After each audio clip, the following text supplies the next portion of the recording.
তো হ্যালো বন্ধুরা, welcome to my YouTube channel Bikash Rishi mobile repairing. তো দেখতে পাচ্ছেন আমার কাছে একটা জিও ভারত একটা ফোন আসছিল। তো জিও ভারত ফোনটা দেখতে পাচ্ছেন চার্জিং জ্যাকটা ফুল ডেড হয়ে গেছে। আর এইগুলো ধুলাবালি আপনারা ভাববেন যে দোকানটা হয়তো পরিষ্কার করি না, কারণ বন্ধুরা আমার এই যে দেখুন রোডের সামনে রাস্তাটা, ঠিক আছে, রোডের সামনে রাস্তাটা যদি পাকা রাস্তা হইতো তাইলে হয়তো এতটা ধুলা হইতো না।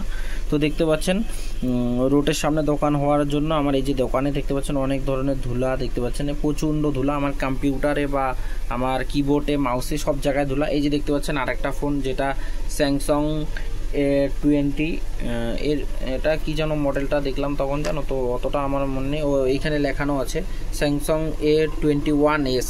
তো এই ফোনটা দেখতে পাচ্ছেন, এই যে ফোনটা স্যামসাংয়ের, এই যে কিছুক্ষণ আগে দিয়ে গেল, দেখুন বন্ধুরা কত ধুলা আসছে।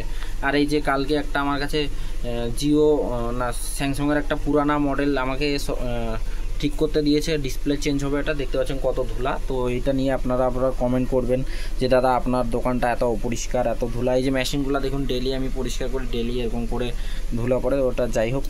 তো যখন আমাদের কাছে চার্জিং জ্যাকের প্রবলেম নিয়ে আসে, তো চার্জিং জ্যাকটা আপনারা কিভাবে উঠাবেন সেগুলো আপনারা অলরেডি জানেন, বা যারা নতুন তো তাদের ক্ষেত্রে বলি, আমি দেখুন এরকম করে সাইডে রেখে নিচের দিকে হিট দিই, এরকম করে উঠাই। আর আমি সামনের দিক দিয়েও হিট দিয়ে উঠাইতে পারি, আমাকে যেরকম করে বলবেন আমি শুধু আয়রন দিয়েও উঠাইতে পারবো। এটা হলো যারা মোবাইল রিপেয়ারিংয়ের কাজ অনেক দিন থেকে করে তারা অনেক আইটেম বা অনেক ডিজাইনে উঠাইতে পারে, এটা একটা ইম্পর্টেন্ট জিনিস। আর যারা নতুন তারা নিচের দিক দিয়েই উঠার চেষ্টা করবেন, তাইলে হিটটা অবজার্ভ হবে। তো দেখতে পাচ্ছেন যখন এরকম করে আমাদের কাছে ফোনগুলো আসে, তো ফোন আসলে দেখতে পাচ্ছেন আমি এই ফোনটা কিন্তু খুলে ফেলেছি। তো আপনারা যত ফোন আসবে তত ফোনগুলো খুলে রাখবেন না। দেখুন এই ফোনটা আমি খুলে রেখেছি, এটা ডিসপ্লেটা আমার কাছে স্টকে নেই, এর ডিসপ্লেটা আসবে, কিন্তু এই ফোনটা আসলো, এই ফোনটা আধা ঘন্টা পরে নিয়ে যাবে কাস্টমার, তার জন্য আমি এই ফোনটা সাইডে রেখে এটা আমি খুলে এই যে দেখতে পাচ্ছেন চার্জিং জ্যাকটা চেক করব। তো আমি এখন ধরুন আমার কাছে এই ফোনটাও আসলো, এই ফোনটাও আসলো, এই ফোনটাও আসলো, ওই ফোনটাও আছে, ওটা কালকের থেকে আছে, ওটাও যদি আমি খুলে তাইলে জিনিসগুলো এলোমেলো হয়ে যাবে, বা এই জিনিসটা ওর কাছে যাবে, ওর জিনিসটা ওর কাছে যাবে, এরকম কনফিউজ হয়ে যাবো, ঠিক আছে। তো তার জন্য একটা একটা করে ফোন রেডি করব আর রাখবো।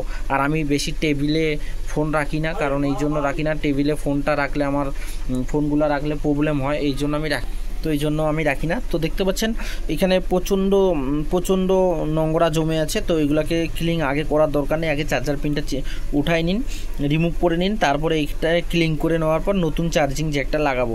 তো যখন ফোনটা চার্জিং জ্যাক লাগাবো ডাইরেক্টলি আপনারা আয়রন মেশিন দিয়ে, যারা নতুন তারা প্রবলেম করে, যারা পুরানা তাদেরকে তো আমি বলছি যে তারা তো জানেই। তো যখন আমরা আয়রন মেশিন দিব, কেউ আবার নতুন যারা এরকম করে চিমটি দিয়ে ধরে এবং হিট দেওয়ার সময় এরকম টানে, তো এরকম করে টানবেন না।